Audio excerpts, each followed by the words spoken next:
Hello everyone, welcome back to my channel Isha's world. কেমন আছো তোমরা সবাই? আশা করছি সবাই খুব ভালো আছো, আমিও খুব ভালো আছি।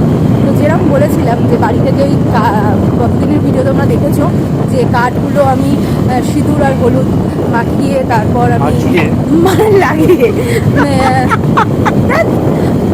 তো আমি বেরোবো বলেছিলাম। তো সেই ভিডিওটা আজকে আমি তোমাদের কাছে পোস্ট করছি বা আজকে তোমরা দেখতে পারবে। তো এখন আমরা বেরিয়েছি কেনাকাটি করতে, না একটু শপিং করতে, না একটু বেরিয়েছি। কেন হচ্ছে আমি কিছু বলতে গিয়ে একটু ফাম্বেল করি বলে প্রীতম আমাকে সবসময় রাগাতে মানে ছাড়ে না, রাগাটা ছুটে না, মানে সেটাও ঠিক করে বলতে পারছি না। মা জানি না এখন হেজি আসছে, মা এখনো আসেনি বলে আমি আর প্রীতম মিলে বেরিয়েছি। জোর করে বার করে নিয়ে আসা হয়েছে বাড়ি। তো এখন আমি আর প্রীতম একটু ঘুরতে বেরিয়েছি, খুব হেজি আসছে, পেছনে আলোটা পড়ে গেছে। তো আমি আর প্রীতম এখন বেরিয়েছি একটু হালকা এদিক ওদিক ঘুরবো, তারপর মা আসুক, তারপর যে কেনাকাটার কথাগুলো মানে শপিংয়ের কথা চলছে, তো তারপর সেগুলো হবে, সেগুলো তোমার সাথে শেয়ার করবো। তো চলো দেখতে থাকো ভিডিওটা, আর যদি কোথাও ভালো লেগে থাকে অবশ্যই আমার চ্যানেলটা। আচ্ছা, এটা আমি ফোন করতে হবে, ফোন করে কথা বলে নি।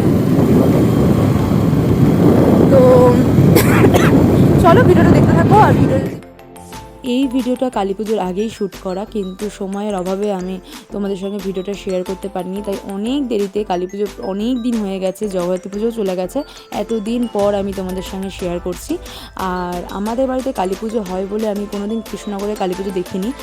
গত বছর ভাসানে এসেছিলাম, ভীষণ আনন্দ করেছি। আমাদের যেদিনটা কালী ঠাকুর ভাসান হয় তারপরের দিনই কৃষ্ণনগরে বিসর্জনটা হয়। আমাদের একদিন আগে হয় আর কৃষ্ণনগর একদিন পরে হয়, তাই আমি গত বছরে এসেছিলাম, এবছরে আসার ইচ্ছা আছে, জানি না আসতে পারবো কিনা।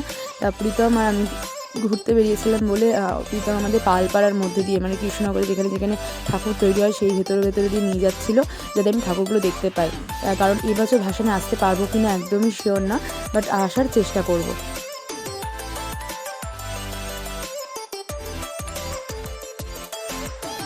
তারপর আমরা চলে গেছিলাম পেয়ারা মাখা খেতে। আর এই কাকু পেয়ারা বলো, কদবেল বলো, আমরা বলো, এত সুন্দর মাখায়, তোমরা একবার খেলে আর কোথাও খেতে ইচ্ছা করবে না। মানে এটা আমার মনে হয় আর কি। শুকনো মাখা মানে ওখানে তোমরা বাদাম গুঁড়ো দিয়ে একটুখানি অন্যরকমভাবে চিনি গুঁড়ো দিয়ে এই কাকু মাখিয়ে দেয়, ভীষণ সুন্দর খেতে হয়।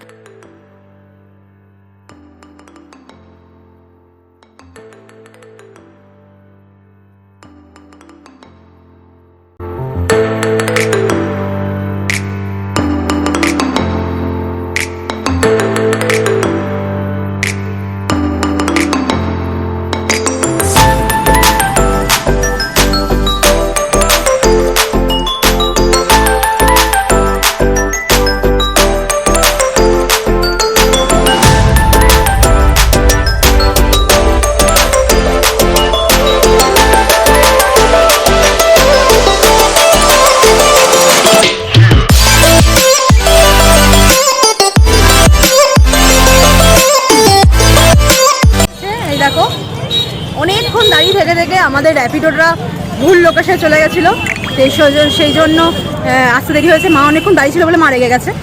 আর এখন প্রীতম যাচ্ছে পাঞ্জাবি সম্রাটে। একটা পাঞ্জাবি নিয়ে গেছিলো, সেটা চেঞ্জ করতে হবে ওকে, পাঞ্জাবিটা অন্য লাগবে গায়ে হলুদের জন্য যে পাঞ্জাবিটা। তো চলো দেখি। তো প্রীতম এখানে এসেছে প্রীতমের একটা জিনিস বদলানোর জন্য, আর সাথে সাথে আরও কিছু জিনিস নেওয়ার বাকি ছিল সেইগুলো নিতে।